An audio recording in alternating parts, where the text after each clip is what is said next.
Saya sangat bersyukur saya terlahir sebagai muslim dan mempunyai kitab Al-Quranul Karim, karena Al-Quranul Karim itu dijaga oleh Allah Subhanahu wa Ta'ala sampai sekarang.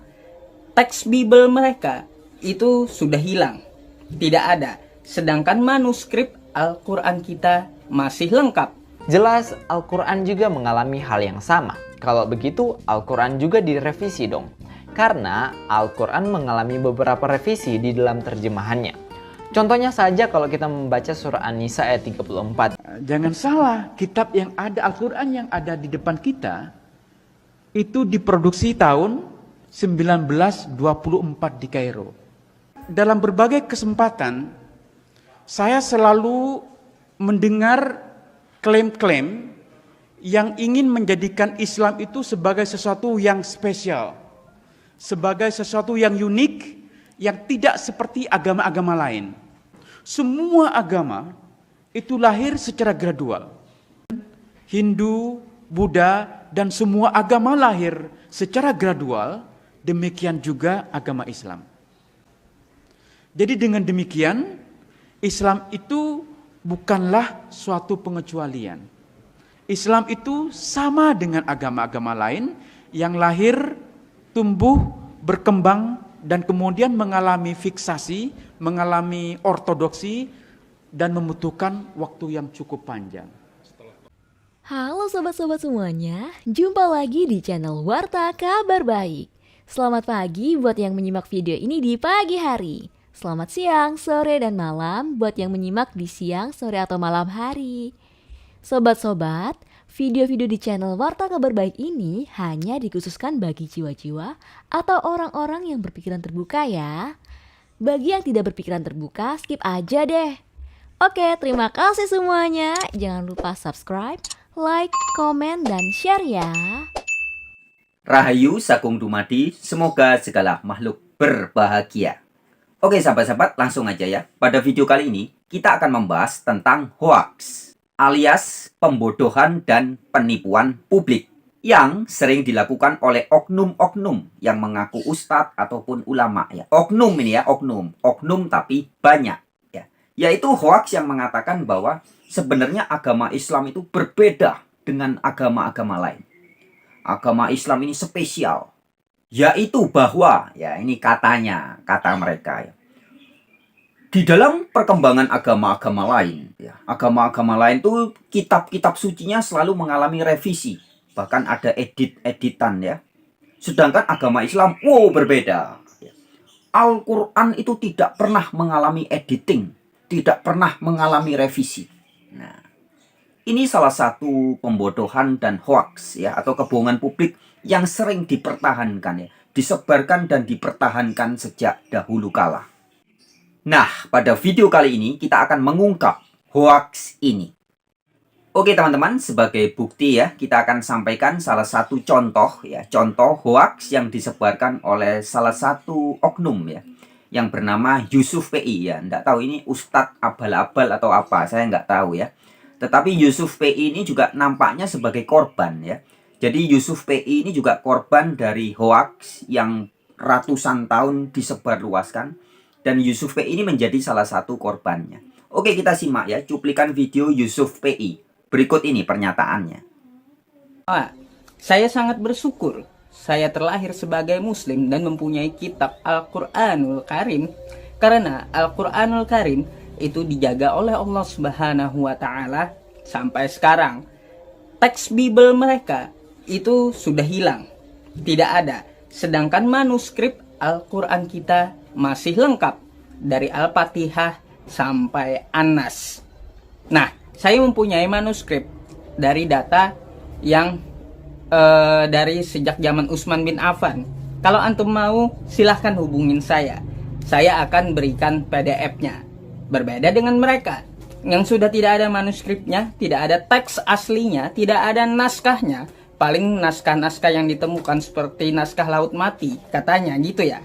Nah, itu mereka tidak mempunyai manuskrip satu biji Bible mereka, berbeda dengan Al-Quran kita.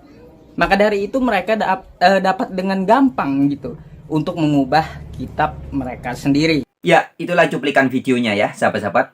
Jadi Yusuf PI ini jelas adalah salah satu victim ya atau korban dari dogma atau ajaran ya, kebohongan publik lebih tepatnya ya, hoax yang mengatakan bahwa Al-Qur'an ini beda dengan kitab lain ya. Di situ Yusuf PI dalam cuplikan video itu dia sembari mengejek Bible ya, mengatakan kalau Bible sudah palsu, sudah nggak asli, bla bla bla bla bla.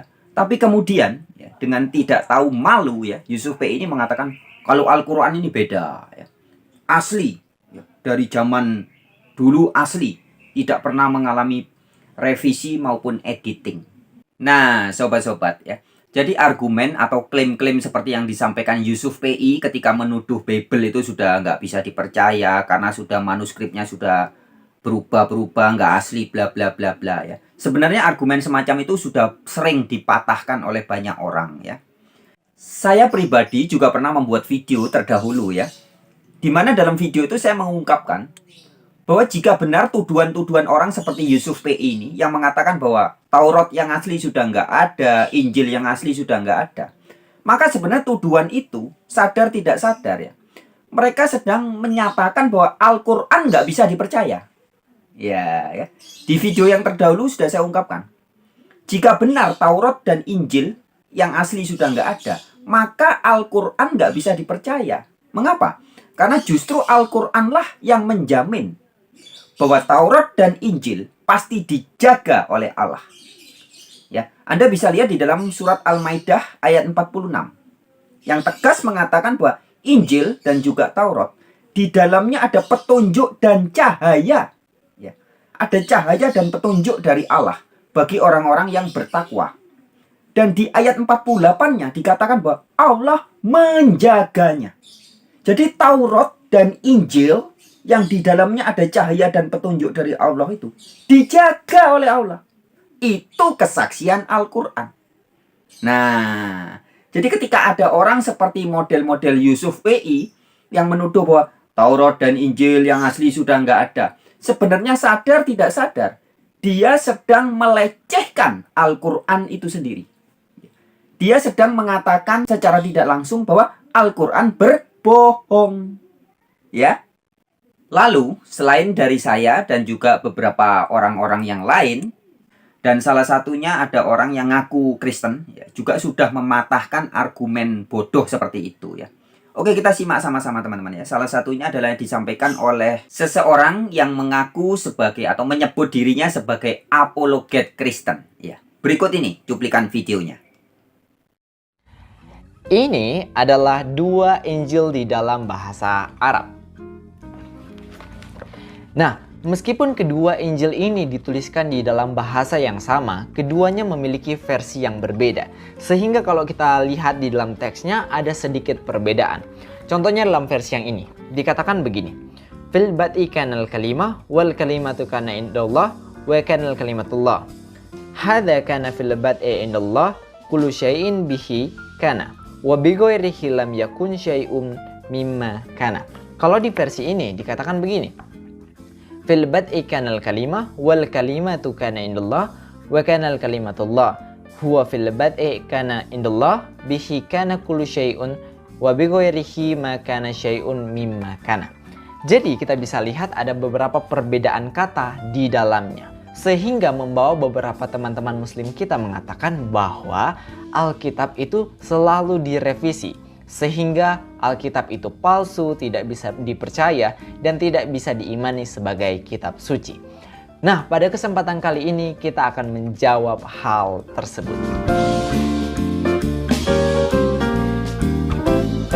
Shalom alaikum assalamualaikum warahmatullahi wabarakatuh. Halo, kenalin aku Enrico Torolaki. Aku seorang YouTuber apologet Kristen yang siap untuk membela iman Kristen.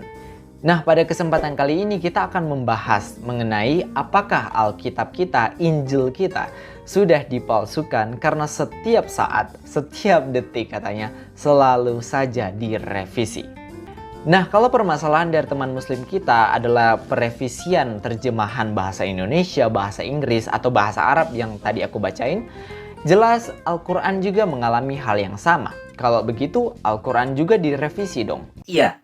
Satu lagi hoax ya, atau kabar bohong ya, ketidakjujuran yang dilakukan oleh banyak orang ya. Oknum ini ya, oknum ya. Oknum tapi banyak ya. Ketika menyebarkan agama Islam, kemudian agama Islam ini dipertahankan atau disebarkan dengan memberikan informasi palsu ya, atau kabar bohong. Yaitu salah satu kabar bohongnya adalah mengatakan bahwa Al-Qur'an itu dari awal sampai sekarang ya, jadi dari zaman dulu, dari awal sampai sekarang tidak pernah mengalami revisi atau tidak pernah diedit. Nah, sahabat-sahabat, kebohongan ini mungkin zaman dulu sebelum ada internet ya, itu bisa dipertahankan ya, bisa terus dipertahankan, tetapi tidak lagi di zaman era keterbukaan teknologi informasi seperti saat ini. Oke, perhatikan baik-baik edukasi yang disampaikan oleh seorang pakar ya, peneliti ahli sejarah Al-Quran dan sejarah Islam, yaitu Dr. Mun'im Siri. Demikian cuplikan videonya tentang Al-Quran juga pernah mengalami revisi dan editing.